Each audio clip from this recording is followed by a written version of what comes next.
Good evening. My name is Tim Russell, Vice President, Community Engagement and Diversity, Equity, and Inclusion for WTTW and WFMT, and welcome to Chicago Stories, a behind-the-scenes preview and discussion. This coming Friday at 8 p.m., WTTW will launch a new season of Chicago Stories, the only weekly documentary program dedicated to uncovering the sweeping history, rich diversity, and breadth of human experience that shaped this great American city. Over 6 weeks, we'll tell 6 new iconic stories. I hope you'll settle in to watch on Fridays and explore the companion website at wttw.com/Chicago Stories. Tonight, we'll be focusing on one of our 6 stories, a story of pride and heartbreak in a close-knit Southside community, Our Lady of Guadalupe, Chicago's first and oldest Mexican-American parish, lost 12 young men in the Vietnam War during a brutal 5-year period. Chicago Stories executive producer Dan Protess will lead a conversation with our soldier, Our Lady of Guadalupe producer Edgar Vargas, Vietnam veteran Angel Rosario, President and CEO of Casa Central, Marty Castro, and University of Texas Austin professor and the director of the Center for Mexican American Studies, Maggie Rivas-Rodriguez. Before we get started, some thanks. WTTW's purpose to enrich lives, engage communities, and inspire exploration would not be possible without our donors and members. Thank you to the Nagani Foundation and the Jim and Kay Mabey family for their lead support of Chicago Stories. And special thanks to an anonymous donor, the Tawani Foundation, on behalf of the Pritzker Military Museum and Library, the Walter E. Heller Foundation, and Northern Trust, and thank you to Mr. and Mrs. Robert Shaw for their support of this particular story. And finally, I would like to thank the loyal WTTW members and the audience, without whom our programming would not be possible. And now we're going to watch the trailer for the new season of Chicago Stories. Please roll the video. Chicago, the Mecca, the hub of gospel activity. This is a very serious problem. Don't make it funny. Like something out of hell. It was just unbelievable. They were losing men almost every week. They knew these kids. The story of meatpacking in Chicago is the story of American capitalism. I think your questions are both insulting and stupid. Excuse me. Whoever thought of flying on a plane is a friendly thing? Isn't making ads the most fun you ever had in your life? Hey, bring it! Let's hear it out there. Welcome, I'm Dan Protess, executive producer of Chicago Stories. We're excited for the launch of our new season of 6 documentaries that will be airing and streaming over the next 6 weeks. The season starts this Friday with Jane Byrne, the remarkable story of Chicago's first woman mayor, which will be available on all WTTW platforms starting Friday at 8. But this hour, we're giving you a sneak preview of a Chicago Stories premiering 4 weeks from now on April 29th. It's a really, really amazing and emotional story about a Southside parish that lost 12 young men in the Vietnam War. The title is Our Soldiers, Our Lady of Guadalupe. And now I'm joined to discuss this story. I know we're having some technical difficulties. I hope you've all arrived here with us. Marty Castro, the president and CEO of Casa Central. Marty grew up in the Our Lady of Guadalupe parish and is one of the stars of our documentary. Maggie Rivas-Rodriguez, a professor of journalism at University of Texas, Austin, and the founder and director of the Voces Oral History Center there. Angel Rosario, a Vietnam veteran who shares his really remarkable and powerful stories with us in this documentary. And Edgar Vargas, the producer of Our Soldiers, Our Lady of Guadalupe. And for all of you at home, I see you're already entering comments and questions, but please continue to engage with us over the hour. Welcome, everyone. Did Angel not arrive? Well, we'll hopefully have him here with us shortly. Marty, let's start with you.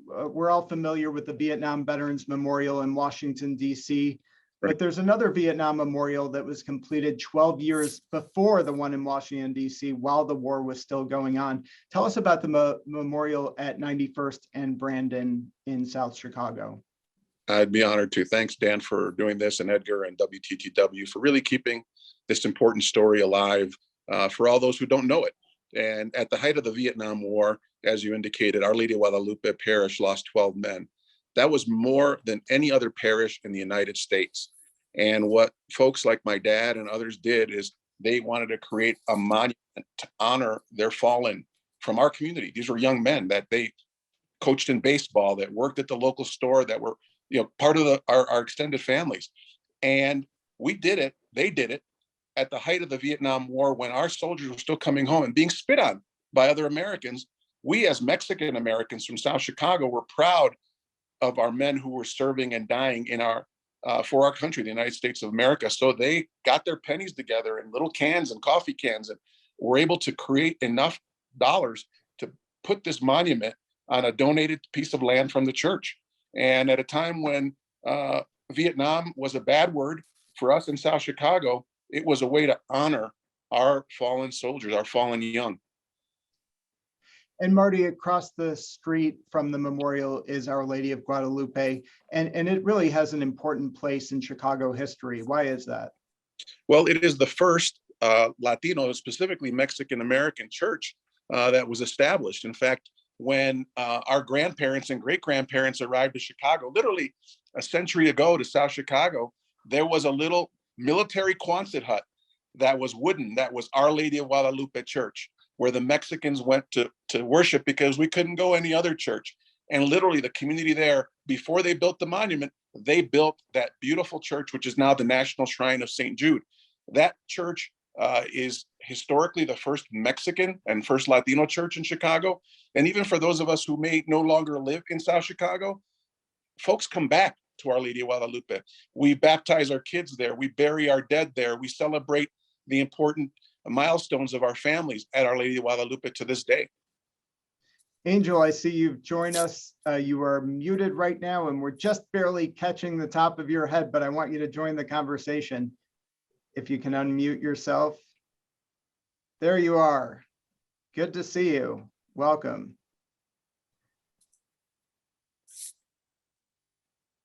Not quite. Maybe we'll come back to you in a second. Edgar, this project was near and dear to your heart. Tell us about your personal history with Our Lady of Guadalupe. Well, like many of the families from South Chicago, the church was the cornerstone. Not only did we go to church there on Sundays, but myself, my brother, and many of my friends all went to Our Lady of Guadalupe school. So in addition to being connected to the church, there was a church carnival in the 1960s. Every event, even beyond marriages and baptisms and confirmation, was centered around the church. Now, granted, I don't know that we were any more Catholic than any of the many families that arrived there, but as Marty mentioned, a lot of people, it was an important church because they still had Mass in Spanish. So Spanish was still being spoken. Second and third generations obviously spoke in English, but they carried the traditions. So if there was an event, it was at the church. You could still rent the church. I have some pictures of the church basement where people are having their wedding reception there.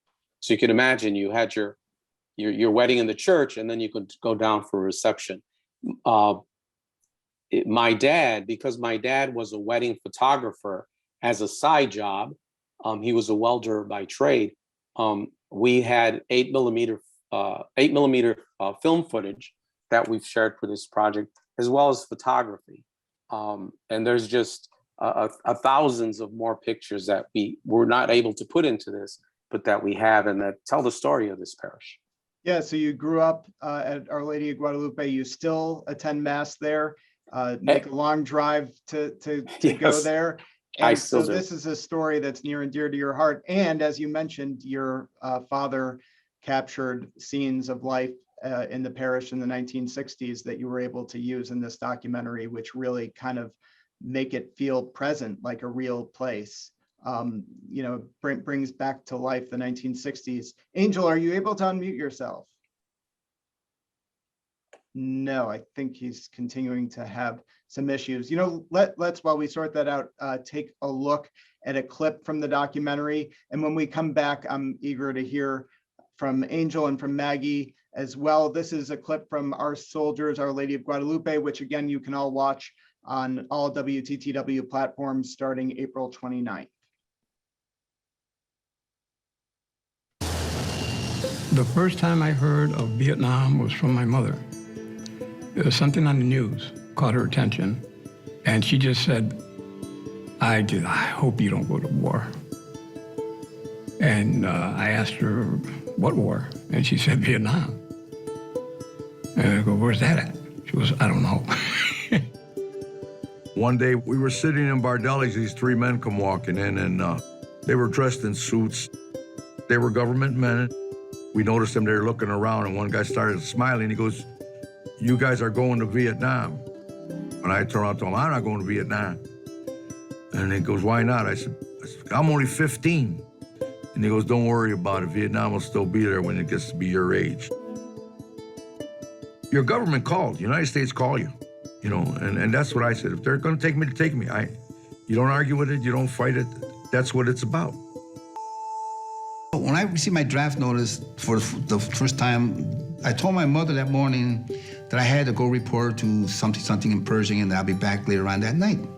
Then I remember going into this one room, and we all raised our hands, and we just did some kind of pledge or something, you know. And next thing you know, I thought it was over. So I tell the guy, I say, one of the sergeants there, I say, when are we going home? I'm getting hungry. And he goes, home? You're in the Army. I said, whoa, whoa, whoa. I said, wait a minute. What do you mean I'm in the Army? Hey, you are now with the government.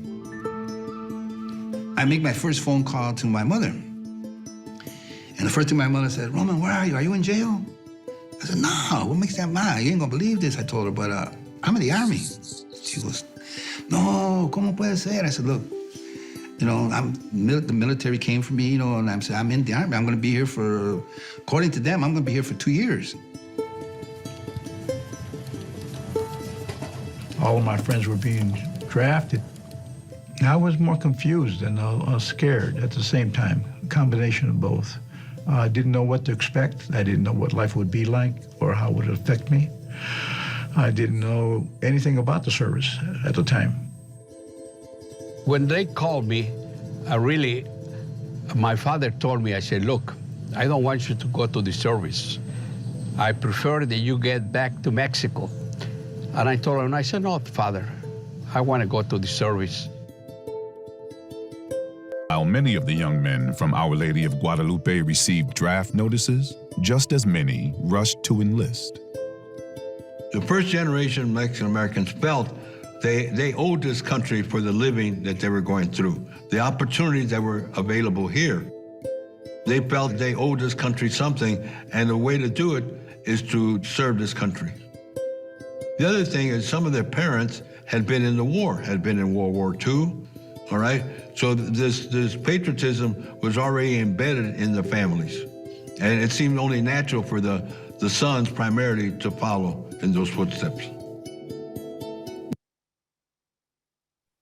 Maggie, you are at University of Texas, but you've interviewed Mexican-American veterans all over the country. As you watch this, does it sound familiar? Yeah, thank you for having me. And I just want to say thanks for having me. And also, Edgar, I was so struck by all the videos and photos. I had been wondering as I watched the documentary earlier, where did they get this amazing video from? So congratulations to your family that your dad had the foresight to record that and chronicle and document the Mexican-American experience in Chicago. So thanks for the question, Dan. Yes, so the Voces Oral History Center has been around. We started off interviewing World War II vets and civilians. And then after 10 years, we started interviewing Korean War and Vietnam War veterans and civilians, and the documentary and what I heard there resonates so much. It's something a lot of those points that they brought up, the importance of family, the large families. There was one family in here that as I recall, had 17 children, and the other one had something like 12 children. So the large families and the closeness of the families, where people were. You grew up with not just your siblings, but you grew up with the cousins, and everybody knew each other. And the other point is, we've heard so many Vietnam veterans talk about their fathers were also in Vietnam, had served in World War II. So it was something that was a very natural kind of pattern for them to follow. And they did have their the fathers who were World War II veterans did give some advice to their sons as they were leaving. One of the things that I've heard over and over again is, son, don't be a hero, which meant take care of yourself, come back alive. And I think that for fathers, their own experience, they may have been more risk takers, but when it came to their sons, they were they knew what war was like, and they had that experience, and they were just terrified that their sons would be injured or not come back. A couple of other things that strike me in that clip. One is Angel, who hopefully we'll have back here soon, said basically, what war? His mom asked him, you know, would he go to war? Or was there a possibility he'd go to war? And he said, what war? And she said, Vietnam. And they said, where's that? Is that something you've heard a lot about, this conflict in some corner of the world no one had heard about, that all of a sudden young men were going to fight in? Yeah, absolutely. Okay. And I don't think it was just the Latinos. I think overall Americans didn't have an idea of what too, right? of where Vietnam was, and even once they got there, there's we do ask the question, do you know what you were fighting for? Do you know what the reason for the war was? And there's 100 different reasons. If you interview 100 people who were there, they'll give you 100 different reasons of why the U.S. was there. And there are people that we've talked to that in the moment when they were there at the time, they had one understanding, and then many years later, and probably after reading and having a chance to consider it and consider what was happening in Vietnam and the plight of the Vietnamese people, they ended up having a different, arriving at a different conclusion. I'll click the Angel, we can hear you now. So you, we can't see you, but you can definitely chime in. So Angel, you enlisted. Why did you decide to enlist? I was number 39 in the draft. So I knew I was going to be going. And initially I did, I almost enlisted into the Navy. Actually, I did enlist into the Navy. And thought about the 4 years, I thought too much. And when I was at the Navy recruiter, Marine recruiter was standing in the doorway. And he worked out some kind of deal where I went into the Marine Corps for 3 years. And that's why I went to the Marine Corps. But I don't regret it. You don't regret it? No. Did you have a sense at that point that this war was somehow going to be different from Korea or World War II? Actually, I had uncles that were in Korea. I had an uncle who was in World War II. And it was something that was never talked about, which is, I mean, I don't know why, but it just never was. And so when it came time for Vietnam, and initially didn't have a clue as to what Vietnam was, but I knew my uncle served, and I knew I had to serve. So that was important to you and your family legacy. Yes, yes. I mean, I knew my mother didn't want me to go, but when I told her that I had enlisted, all she did was went into a room and cried. Yeah, and you actually do mention that in the documentary. Marty, the other thing that really is striking in that clip is Roman tells the story of raising his hand and making some sort of pledge and then discovering that he was now in the military. How could something like that happen? You know, again, we come from a working class community. Information was not always shared. As you heard from that recruiter that they referenced, you know, you guys are going to join no matter what. So there was not a lot of information given to our folks. But the beauty of it is that Roman was, as you can hear, he was willing to do this. He just thought he could go home and have dinner and then go to fight it. And thank God Roman made it back, because that reminds, you know, Roman is a fabulous artist, a sculptor and painter. And so he was able to come back and give back to the community. Think about the 12 men that didn't make it back from our community. What could they have done? what more could they have given to our community? And that's something we need to remember as well. And Roman is one of many folks, Vic Vela, Dominic Delgado, others who served and came back to the community. In fact, Vic Vela, my cousin Joe Vela is on here right now. He serves in the military, just retired from a military service. So in the Vela and Castro families, we have a long history. And that's the same thing with the other families that you heard from today. These veterans, my dad and their dad served in the Korean conflict and World War II. So it was part of our pride in being Americans. So, Roman went there and, he didn't know that they were taking him that day, but he knew he was going to go. Edgar, you spent a fair amount of time this summer in South Chicago handing out business cards and trying to get veterans and family members to talk. Not everyone was eager to open up and share their story. Why do you think that was? It's interesting that it's been more than 50 years since the war ended. The emotions are still so raw. A lot of the men who were drafted and were not deployed to Vietnam were deployed to some other country, be it Germany, be it, or just stayed in California for their whole tour, didn't feel like they should be a part of the documentary because they weren't, as they say, in country. They weren't in Vietnam.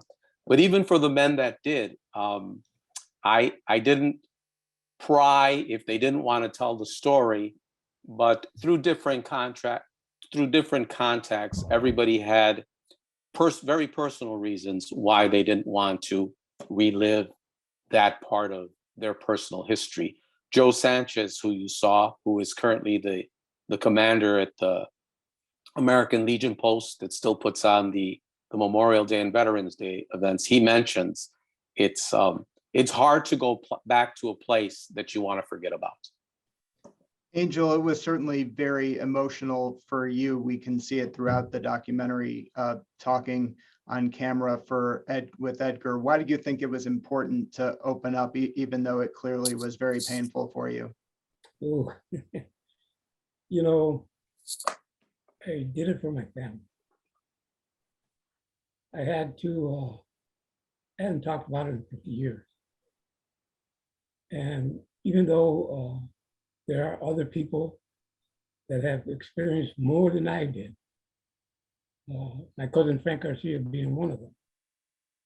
He was wounded. His Amtrak received missile fire, and he lost everybody in that vehicle except for him. And I feel that he, through his experience and others too, they experienced so much that after 50 years, I thought Edgar gave me the opportunity, and I decided, okay, it's about time. That's remarkable. I had no idea until right now that you had not talked about it for 50 years. Let's take a look at another clip from our soldiers, Our Lady of Guadalupe, which again, you can watch on all WTTW platforms starting April 29th.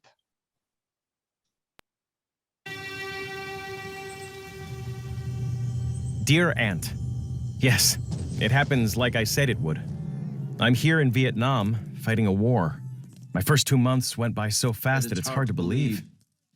But I still have 10 months to go.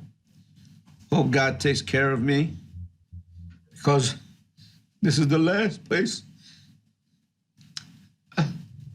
that I ever want to be. How are things back home? I hope everything is all right. And how is my beloved grandfather? Did he change? Is he getting better?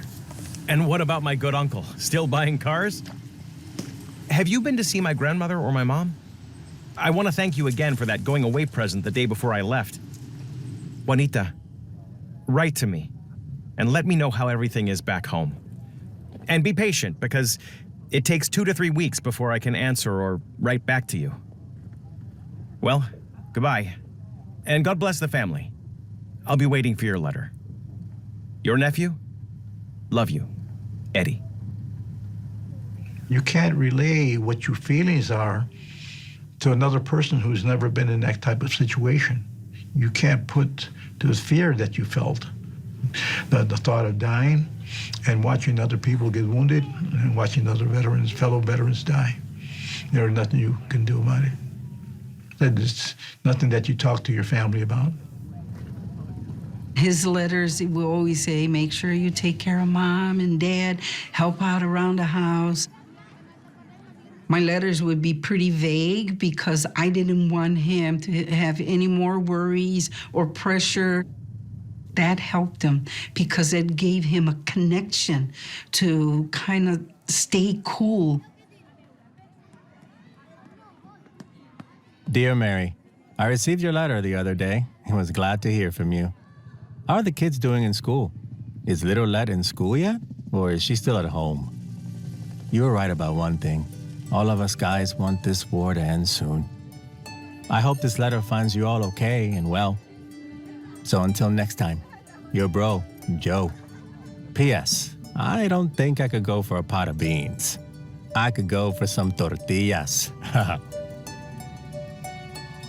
He'd write to my mother, he'd write to my sisters, my brother Joe, and the rest of the family. They would get letters from him, They were short letters, but they were short and sweet. My mother went to church every Sunday, and we lit candles like crazy, in hopes that everything would be okay, and he'd come home. Angel, there were many men from Our Lady of Guadalupe who were in Vietnam at the same time as you. Were you aware that your friends and neighbors were fighting in the same war as you, probably not too far away from you? Yes, I had two friends that I grew up with. One was in Marine Corps Supply on the Da Nang airstrip, and the other one was right across the road, the strip. He was in the Air Force. And I did get an opportunity when I came back from a mission, and I said, I gotta go see my buddies because, man, I was so wired. And my one friend kept on saying that exact same thing to me. See, every movement, every sound, he says, what is wrong with you? What is wrong with you? You're just so wired. And I could not explain to him why. Because when you're out in the jungle, every sound could be your last sound. And we saw in that clip the young men writing letters back home, which is almost hard to imagine now in the days of electronic communication. Were letters an important connection for you to what was happening back home? Oh, yes. I'm telling you, when they called mail call, everybody waiting to have their name heard, to hear their name, because they knew that they were going to get a letter from home. Home, there's nothing like it. Excuse me. I miss my mother, my family, sisters, brothers, and just to hear anything from them meant a lot to me. Maggie, you've interviewed men like Angel from all over the country, including men from rural areas in Texas. Going halfway around the world to Vietnam was really an eye-opening experience for many of them. Is that right? Yeah, absolutely. For a lot of the people that we've interviewed, particularly the ones from the more rural areas of Texas in particular, they had this kind of idea of a racial binary where they were in their communities, you were either Mexican American or you were Anglo, and that was it. And there were very few people of other races. And so for a lot of the people we've talked to, that was the first time that they had a chance to interact with African American people, men mostly. And they went there, and a lot of them talk about how they had not really thought so much about race before, but they became much more aware about racial differences. And some of them talk about the fights between the white soldiers and the Black soldiers. And they were, well, where do we fall in this? And I think for most of them, I think they felt more affinity to the Black soldiers than they did to the white soldiers, because I think there's the the oppression that they felt. But for a lot of them, they became much more politically aware and a lot more kind of started to develop some social consciousness because of their experiences, just dealing with other men in uniform. But the other part of it that I should say is also a lot of these people were coming from the rural areas in particular, had farm worker backgrounds.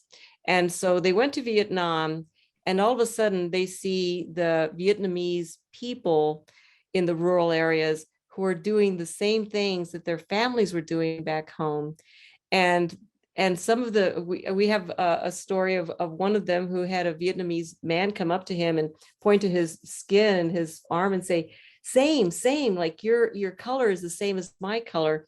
So they started kind of identifying some with the Vietnamese people, not all of them, but some of the people that we've interviewed started wondering, why are we fighting the Vietnamese people that they're, a lot of them are the same as we are. They're, peasant people who are just working the land, doing the best they can to survive. And I don't know what Mr. Rosario's experience was. Yeah, I was about to ask, did you feel any kinship with the Vietnamese people? I actually, no. When I first got there, I as the years rolled by, I realized how uninformed we were. There were things that they should have explained to us before we went there, because a culture, being what it is, the first time I saw two Vietnamese men walking down the street while we were on a convoy, they were holding hands. I thought that was the strangest thing. And we all just kind of like looked at each other and, we wondered what's going on here. But that's the way they show friendship. Did not know it at the time. And it caused a shade, to drop over me. But I wish I had known it before. The people themselves, I'll be honest with you, when I first went there, I was very naive, and I thought that we were there to fight for them, to help them, I didn't realize, when you see so many things that go on and the people that die and the way they die, and towards the end there, I had no love for the Vietnamese. I thought, just kill them all. So it's a hard thing for me to admit, but that's just why I felt that way, because I saw what I saw. I was just tired. I couldn't take it. I was tired of seeing it. Marty, these days, a lot of us live in neighborhoods where we barely even know our neighbors. When you hear names like some of the men's names who we just heard, Joe Quiroz, these neighbors of yours were almost like an extended family. Is that right? Is that part of what made this such a painful experience for the community? Oh, absolutely. As Maggie said, we had large families. In fact, that 17 family, that was the Castros. My dad, Ray, was number 4 of 17. So these were extended families that grew up literally in the shadow of the church. The Ruizes, the Sanchez, every name that you mentioned, the Cervantes, Eddie Cervantes was like, he was the celebrity of the neighborhood. He was a White Sox bat boy. And so everybody knew each other. The Chavez family, my parents were padrinos, were compadres to the Chavez family. We have Quiroz. I have cousins that are Quiroz that have served in the military as well. So South Chicago has been, always will be, one large family. And we value our roots. As I was hearing the stories from the men that are a part of the documentary, it reminds me of who we are as Mexican and Mexican Americans. We have a long history of being warriors, and one song in particular I remember was mentioned many times at the memorials for the monument, Soldado Raso by Pedro Infante, and Soldado Raso means ordinary soldier. And I'll send you real quickly in Spanish, and then I'll try to translate. But it talks to why these men did what they did, because it's ingrained in who they are as Mexican and Mexican Americans. Me voy de soldado raso, voy a ingresar las filas, con los valientes muchachos que dejan madres queridas, que dejan novias llorando su despedida. Mi linda guadalupana, protege a mi bandera. Y cuando me haga en campaña muy lejos de mi tierra, les probaré que mi raza sabe cómo morir donde quiera. And that translates to, I join as an ordinary soldier. I join the lines of valiant men who have left their loving mothers, who have left their girlfriends crying their farewell. My beautiful Guadalupana, that's Our Lady of Guadalupe, that's what we call her. Protect my flag. And when I'm in campaign, very far from my land, I will prove to you that my people know how to die anywhere. And that's who we are. That's who the men of South Chicago who died and who served and came back, and to this day, the men and women who serve in our military from our communities. And Latinos are the fastest growing population in the US military right now. Yet we only have 8% of officers and 2% of general and flag. So, there's still a lot of inequities that exist, yet we patriotically serve this country, and we are not considered full Americans in many senses, even though we have paid for our citizenship with our dearest blood. It's powerful. Let's take another look now at a clip from Our Soldiers, Our Lady of Guadalupe, which again, you can watch on all WTTW platforms starting April 29th. On television, and at the time they did not blot out anything, so you actually saw people in combat, you actually saw, the aftermath of battles. It was in your face. Every day, it's just something that you could not know about. When we did realize the global effect of what was going on with the war was the convention. Anti-war protesters gathered in Chicago for the Democratic Convention that summer. And the brutality we witnessed in Chicago caused even more Americans to question the government's policies. The community had already pumped us up that we were to help the community, don't let these people come here and do this and that. So we went along with the flow with the community, and we protested against the protesters. The proud parents, they would say, my son is in the service, and my son is doing good, or my son is doing this or that. To speak negative, never. Because it was that we are proud people. We'll go there and we will protect our country. This is our country now. My mother was against it. She was very highly against it, but like I said, that was their choice. They're gone, they have to do what they have to do, And they wanted to do that, so we backed them up all the way, I wasn't angry towards the war. Yeah, I remember my personal feeling was I really, you're angry because you wanted to be next to him. You're always together. You always hung together. If you got beat up, I got beat up. That's the way it went. Your friends are gone and they're scattered and there's nothing you could do about it. I was sewing the dress. I was making myself a Chinese dress, and for some reason I kept making the wrong pattern. And I told my husband, Bill, he was putting shelves up in a closet. I said, something's going to happen, honey. And he says, why? I said, for some reason I can't get my dress. He says, and I said, something's going to happen. My mother too. We had gone to church, and she lit a candle and it broke. She said, Mija, something's going to happen. Then after that, is when I found out that my brother was killed. And I told Veo, I said, hon, I told you something was going to happen. And my mom, too, says that the candle broke in her hand when we went to church. So after that, the following day, we got the telegram that he was killed in Vietnam.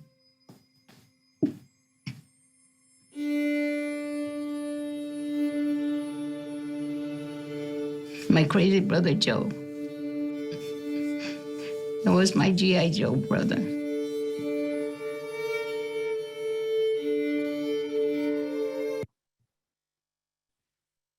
Edgar, as an executive producer, I want to take a second to admit a mistake I made. We heard a little bit there about the anti-war movement and how the community reacted.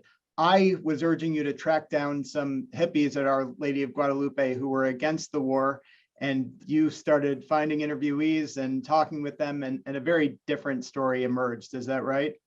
Yes. There were, like Roman said, they were very much protesting against the protesters, is how he put it.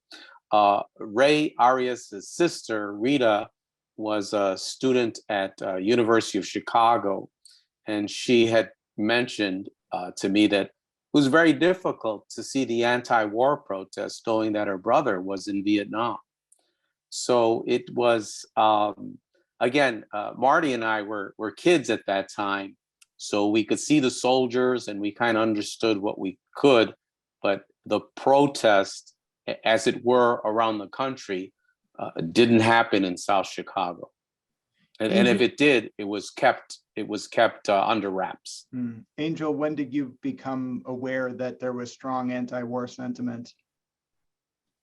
Well, I was still in Chicago in 1968 when they had the Democratic Convention, and I saw firsthand what was happening on the news, and I actually, everybody was really wound up, and I even had a police officer put a shotgun to my head because he thought that I was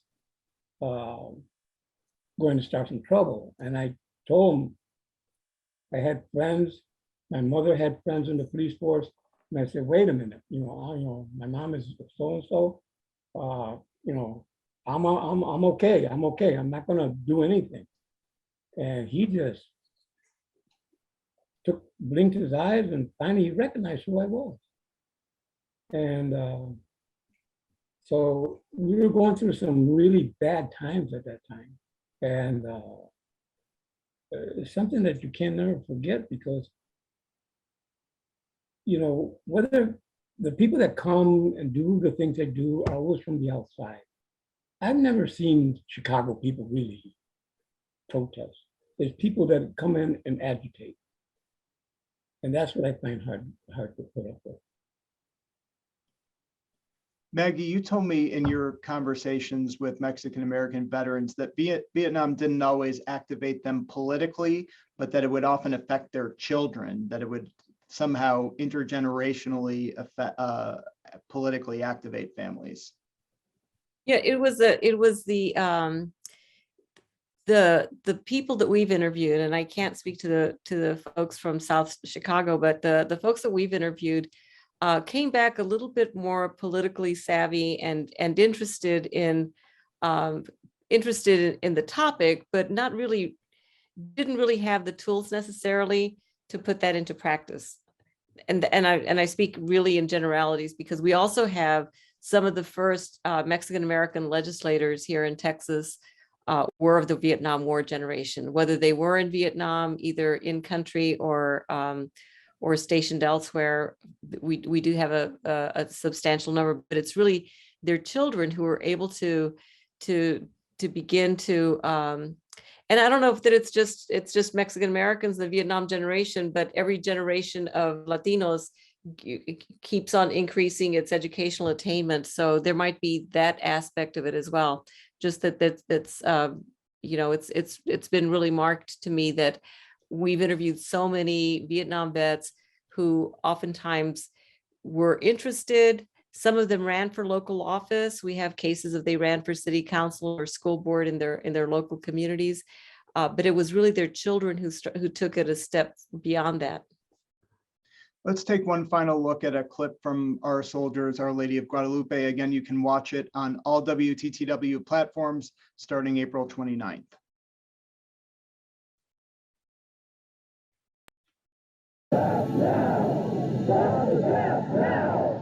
As the war in Vietnam continued to escalate, more young men from Our Lady of Guadalupe were drafted.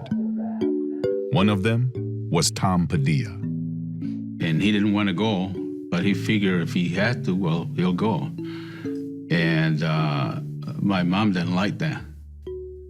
She says no.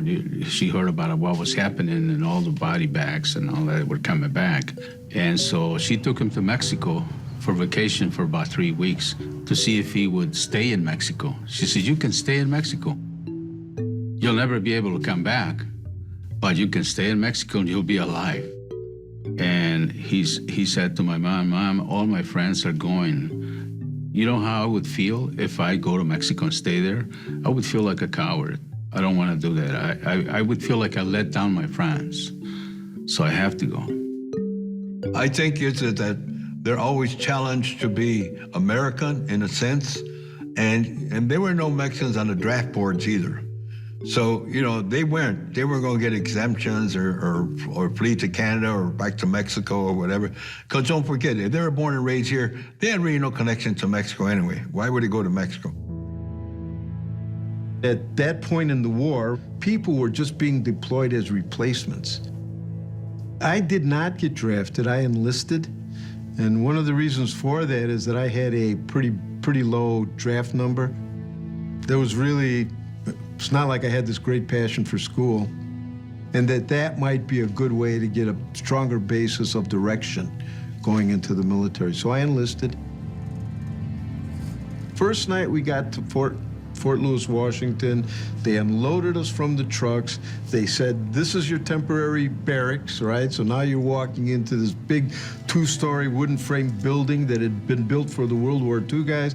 They assign you a bunk of many bunks, double-decker bunks. You know, Arias, you're here. So-and-so, you're there.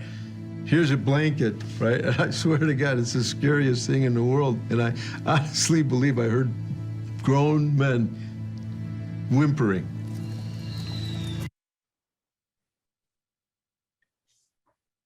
Angel, what's your reaction to that clip, particularly as you hear that Tom Padilla had the option to flee to Mexico, but did not take that option? Well, I had a similar option. I worked for a politician, kind of a famous politician. And when I told him that I was going to be going in, he said, "Angel, why didn't you tell me? I can get you deferred. I can take care of this for you." And I looked at him and said, "You know what? My uncles would never forgive me." I said, "So I appreciate it, but I'm going to go." He goes, "Okay." And tell us about your experiences coming back to Chicago after the war. Oh, when I came back by ship, and I mean, I had a better idea than most of the guys that went in, you know, before me, of the attitude of people. But when I came back, and there had protesters out there outside the gate, and they were saying all kinds of vile things to us, you know. And it was bad enough, but one guy in particular just really, really irked me. And I went up to the fence with every intention of drawing him closer to me. And I still had my Marine Corps K-bar with me, which is a knife. And I planned on stabbing him. But my gunnery sergeant stopped me. He saw what was going on in my head. And he said, "You have just defended the United States of America. Now you will defend the United States Marine Corps." I backed off. And I tell you, when I saw what they were doing, and the fact that when they put us on the buses and we were being spit at and eggs and crap in bags, and all I could do was just pound my head against the front seat. It really affected me the wrong time. And tell us a little bit about what you've been doing in the last 50 years since then. You've been very active with the VFW. It's important to you to stay active in the veterans community. Yes, because when I first came back, believe it or not, the VFW didn't want us. They didn't want me. I went to join, and they said, "No, we don't want you. You lost your war." And I thought, well, kiss my butt. So it wasn't until years later that my wife's uncle asked me to join as a favor to him. And I thought about it and thought about it. And I said, okay, you know, family, again, family asked. So I did it. I joined the VFW. And then after a while, you know, you get to meet the guys. And a lot of the guys there were World War II veterans. They didn't treat us very well. But through my efforts, I was getting more and more of my friends to come in and join the VFW. And eventually, we took it over. So now we have friends that when they come in there, they're happy to be there. And they're happy that they have a place where they can, if they want to, talk. And just, you know, shoot the bull. And that's what it's all about. Veterans, taking care of veterans. That's what we do. Marty, we have a lot of comments, including one from Rita and Kathy, who say, wow, this is really emotionally charged for me. The footage of familiar looking people speaking about their experience during that time and hearing the panelists, so moving. How important is it that when we tell the stories of veterans and military service, that we tell diverse stories and tell stories of veterans who reflect America? Well, it is so important. As I said earlier, and Latinos in particular, we are the fastest growing part of the military in the United States, and we have served in the military to defend this country since the Revolutionary War. So this is not a new thing for us, and we've done it proudly, as you heard from everyone here. And as I'm hearing these stories, I'm getting emotional because, as I said, I was a little boy, and I got to be luckily to be at my father's side as he and the others were advocating on behalf of the soldiers and building the monument, and to see the great pride, as I think Edgar mentioned, that the community was protesting the protesters. I remember going with my father to pick up the little coffee cans that were at the different stores, or to go door to door, and in so many windows, store windows and home windows, there were these flags that had either blue stars or gold stars. And I remember asking my dad, "Bob, what does that mean?" And he said the blue stars, and some of them had more than one blue star. Every star represents a member of that family that's serving right now in the military. And every gold star represents someone from that family who died in the war. And I remember as a little boy how that struck me. And even as I'm telling you now, I didn't serve in the military, but I feel the emotion, the loss, the pride. And that is a story that resonates with every one of us. Because, and as it's been said, a lot of us have lived with this story, the veterans themselves for 50 years of what they experienced. And those of us who try to continue the legacy, like myself and Edgar and my son Nez, who gets involved in these veterans activities now, we want to carry the story to those who don't know the story of our 12 men and our larger community that served. There's even been people in the questions here saying, hey, I didn't know Our Lady of Guadalupe had this great loss. Yes, and we have. And so for us, the mission is to make sure that these 12 men and our community service is never, ever forgotten. Angel, there's a question from, I believe her name is Anne Delaney. She wants to know, how did the Our Lady of Guadalupe Parish help you when you returned? Were the Claretian priests supportive, and were there programs there to support you and others? What was very supportive was that even though I never talked about it, I had to deal with God. So that's what I realized. I can hear a person talk, I can hear a priest talk, doesn't mean anything to me. What mattered was that God and I had an understanding. And he really helped me at a really bad time when I was in Vietnam. But, Edgar, we heard a lot of similar sentiments, both people who felt like their faith got them through a difficult time and others who felt like their faith was shaken. Including you actually interviewed a priest who'd been, he's now a bishop, he'd been a young priest at the time. Yes, I'm sure many of the parishioners will remember Bishop Plácido Rodriguez, who who arrived at Our Lady of Guadalupe Parish in 1968, he wasn't a regular priest there till 1970. So he gave us a very good interview that's included in this documentary that you'll see on April 29th at 8 o'clock. And he tells us how, you know, the parish faith was shaken. And he dealt, he knew the parents of these men that went. So he really had to console them as well as pray for peace. Probably a difficult situation for a young priest at that time, who is now a bishop. Marty, let's come back to where we started with the memorial.